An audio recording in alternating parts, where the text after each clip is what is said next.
Magluto ta og pansit palabo. Unahon ang bihon sa guys, ato siyang palambuton.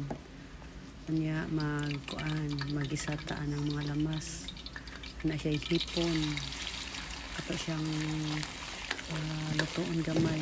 Slightly luto lang kasi pangit pag ma-overcook. Pagkahuman atong lamas, atong ilong ang lamas nato.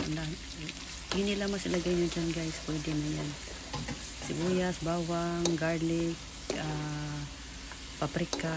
Pagkahuman ang kanang ginaling, ako na siyang luto daan na para dali na sa paggisa guys.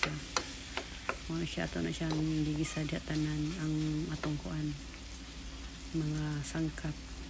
Putang tong asin. Nihuman ka ng sabaw sa hipon.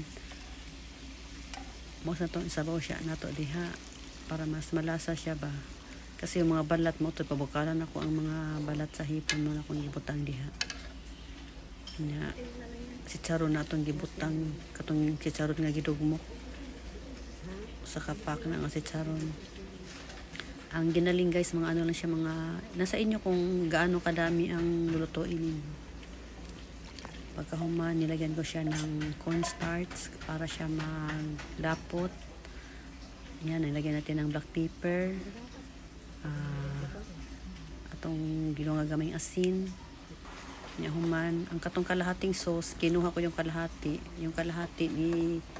nilagay ko na dyan sa sa bihon, kasi yan ang lagay natin doon sa ibabaw. First time ko ito nagluto ng palabok guys. Yan, nilagay na natin dyan sa malaking tray. At saka pala nag-grade pala dyan, nilagyan ko pala niya ang sweetie. Yung gigisa ko yung mga lamas, nilagyan ko ang sweetie para mag-color ang kanyang pasta. Yan ang lahat ng mga sauce na natira, nilagay natin dyan. Yan sa ibabaw. Pagkatapos nilagyan natin ng itlog.